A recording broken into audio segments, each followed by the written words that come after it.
مور جتنا اب خوبصورت ہے اس سے کئی زیادہ جنت میں خوبصورت تھا۔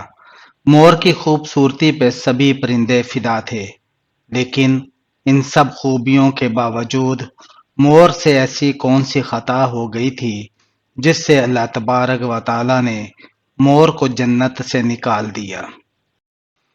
اللہ تبارک و تعالی نے جب حضرت آدم علیہ السلام اور اماں حوا کو پیدا فرمایا، اس کے بعد ان کو جنت میں بھیج دیا۔ وہ دونوں جنت میں بہت ہی پرسکون رہتے تھے، بہت ہی لذیذ میوے پھل کھایا کرتے تھے، لیکن ایک اناج جس کو کھانے سے اللہ پاک نے انہیں منع فرمایا، اور وہ اناج گندم تھا۔ چونکہ شیطان حضرت آدم علیہ السلام کی وجہ سے ہی جنت سے نکالا جا چکا تھا، اسی وجہ سے شیطان کی حضرت آدم علیہ السلام سے دشمنی ہو گئی تھی۔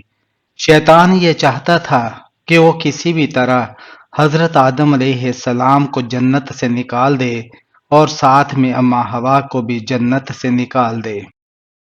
جب شیطان کو یہ خبر ہوئی کہ حضرت آدم علیہ السلام کو تمام میوے کھانے کی اجازت ہے لیکن گندم کھانے کی اجازت نہیں ہے، تو شیطان انتقام کی آگ دل میں لیے جنت کے دروازے کے پاس بیٹھ گیا اور 300 سال تک وہاں پر بیٹھا رہا کہ کوئی جنت کے دروازے سے باہر آئے اور شیطان اس سے بات کر سکے۔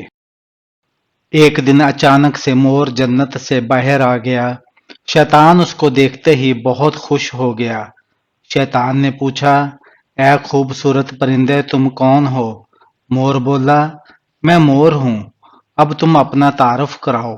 شیطان نے جواب دیا کہ میں عالم کروبیہ کا ایک فرشتہ ہوں، میں اللہ پاک کی عبادت سے ایک پل بھی غافل نہیں ہوں۔ میں چاہتا ہوں کہ میں جنت جاؤں، وہاں کی نعمتوں کا اپنی آنکھوں سے مشاہدہ کروں۔ شیطان مور سے کہنے لگا کہ تم مجھے جنت کے اندر لے جاؤ، میں تمہیں 3 ایسی باتیں بتاؤں گا جس سے تمہیں ابدی زندگی حاصل ہو جائے گی، تمہیں بڑھاپا اور بیماری نہیں آئے گی، تم ہمیشہ جنت میں ہی رہو گے۔ شیطان کی یہ بات سن کر لالچ میں آ کر مور نے کہا، مجھ میں تو اتنی طاقت نہیں ہے کہ میں تمہیں جنت کے اندر لے جاؤں، لیکن ایک سانپ میرا دوست ہے، وہ شاید تمہاری مدد کر سکے۔ یہ کہہ کر مور سانپ کے پاس آیا اور اس کو ساری بات بتائی۔ سانپ بھی شیطان کی باتوں سے بہت خوش ہو گیا۔ پھر شیطان کو اپنے منہ میں چھپا کے جنت میں داخل ہو گیا اور یوں شیطان اپنی چال میں کامیاب ہو گیا۔ جنت کے تمام نگہبانوں کو یہ معلوم تھا کہ شیطان یہ چال چل رہا ہے اور جنت میں داخل ہو چکا ہے۔ فرشتے شیطان کو جنت سے نکالنے لگے، تب ہی اللہ کا پاک کا حکم ہوا کہ اس کو ابھی تک جنت میں ہی رہنے دیا جائے۔ وہ فرشتے اللہ تبارک و تعالیٰ کے حکم سے رک گئے۔ شاید یہ حضرت آدم علیہ السلام کا امتحان تھا۔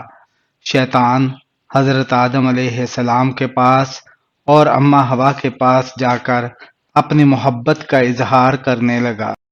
مور جتنا اب خوبصورت ہے اس سے کئی زیادہ جنت میں خوبصورت تھا۔ مور کی خوبصورتی پہ سبھی پرندے فدا تھے، لیکن ان سب خوبیوں کے باوجود مور سے ایسی کون سی خطا ہو گئی تھی جس سے اللہ تبارک و تعالیٰ نے مور کو جنت سے نکال دیا۔ حضرت آدم علیہ السلام شیطان کے بہکاوے میں آ کر کہنے لگے، یہ کس طرح ممکن ہے؟ شیطان کہنے لگا، ایک گندم کا دانہ اگر آپ دونوں چکھ لیں تو آپ کو ابدی حیا حاصل ہو جائے گی اور آپ جنت میں ہی رہیں گے۔ یہ بات سن کر حضرت آدم علیہ السلام کے دل میں رجحان پیدا ہوا، لیکن ان کے دل میں اللہ کی نافرمانی کا خوف غالب آ گیا۔